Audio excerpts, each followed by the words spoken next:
Dalton, number 2, same for us as well. Omarion Hampton from North Carolina, who has been so productive for the Tar Heels over the last couple seasons.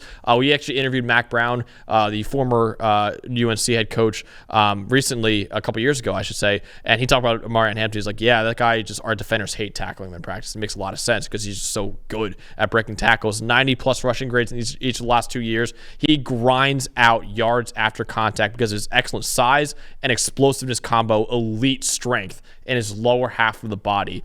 6'1", 220 pounds. He once hit 23 miles an hour on our GPS tracking. Nearly 2,300 yards after contact over the last 2 years. Leads the Power 4, second to only Ashton Ginty among the FBS running backs. Pretty capable receiving back, too. 595 receiving yards over the last 2 years. 47% force miss tackle rate as a receiver. 97th percentile for running backs. And again, zone scheme, 92 rushing grade. Only fumbled once on 320 touches this past season. His vision, I think, in a gap scheme is sometimes spotty. He's not always as patient as he should be. The North Carolina offensive line was really bad in his sophomore year. It improved this year, but I think he still kind of treated it like the sophomore year offensive line was like, okay, I just got to make something happen by myself. He kind of, I thought, was a little impatient sometimes, especially in the gap scheme. Also, I don't think he's a burner. I know he hit 23 miles per hour once in his career, but he's not always a guy that's going to run away from defensive backs. 89th percentile gas score.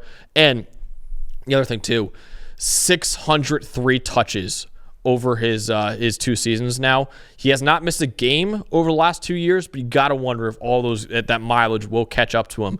But he has all the physical tools and the production that you would look for in an NFL back. There's still some work to be done in terms of his vision, but I think he could be a bell cow back almost immediately in the NFL. Omarion Hampton in most drafts is easily the number 1 running back in the draft. He just happens to be in one with one of the best running back prospects we've ever seen in Ashton Ginty. So Omarion Hampton, again, it sounds weird calling him an RB2 in this draft because of how good he is, but he is a phenomenal football player, and I think he'd be a really effective running back in the NFL. He's a sledgehammer, I think, for sure. I think the speed, I think he's got very good speed. I think if it's not at the level of Caleb Johnson or Travion Henderson, I don't think it's too far off. He's probably a solid 4.4 guy, and at his size with the level of physicality that he plays with, I think it's plenty good enough, right? I think he uses, tell you what, you mentioned running through tacklers and yards after contact. Omarion Hampton's shoulder pads are a weapon. Yeah. He uses them as a weapon, man. You mentioned he's strong. He's got good contact balance. He uses those shoulder pads the way that he should. I like that he gets behind his pads, right? That's what you always look for with some of those bigger backs, right? Where it's, are you gonna run high and keep your chest exposed, or are you gonna get behind him and go? Yeah, he's good pad level. He's getting after it. I think about him, he's not quite as kind of weird. Like Marshawn Lynch almost ran a little weird, all elbows and knees like that. There's a little bit of that, or even remember C.J. Anderson from the Broncos? Yeah. I think Hampton's a little bit faster, but there's a little bit of that element where it's just this guy that just keeps punching you in the mouth, right? And I think the scheme, I don't know that he's just scheme dependent either because he's so talented, right? And I think there are some things where his vision, and I think you mentioned it, sometimes he tries to win with that speed, right? And he's got good, I would say above average speed at least, and he wants to get out. He wants to get out in the open field. He's another one, like I mentioned with Caleb Johnson. Every time I watched him either break off big runs or, something where he got out in the open, it was like, you better hit him before he gets that third step. Because there's 2 problems. 1, he's fast, and he could break one.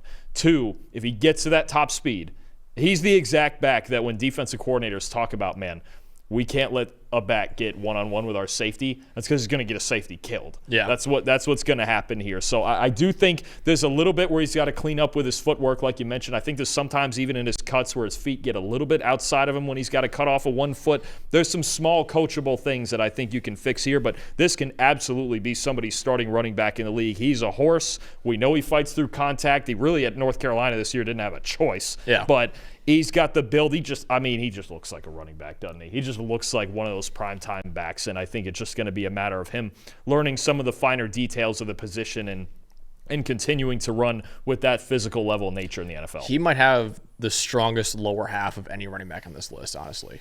And especially when he when he gets it going, again, he hits that third step, this is a freight train. Yeah. This is a freight train. You see guys diving at him, and look, arm tackles just don't work. And when you have a strong lower half like that and you run with excellent pad level, that's what you have in It's a Omarion dangerous Hampton. combination, and you think about teams, always looking in the playoffs for those cold weather backs. Yeah. That's one I wouldn't want to hit in the cold weather. Absolutely not. Hey, thanks for watching another episode of the PFF College Football Show. Please make sure you guys subscribe to the channel. Also, subscribe to PFF Plus at subscribe.pff.com for all of the same data and grades that we use in our show, plus fantasy tools, betting tools, and our mock draft simulator.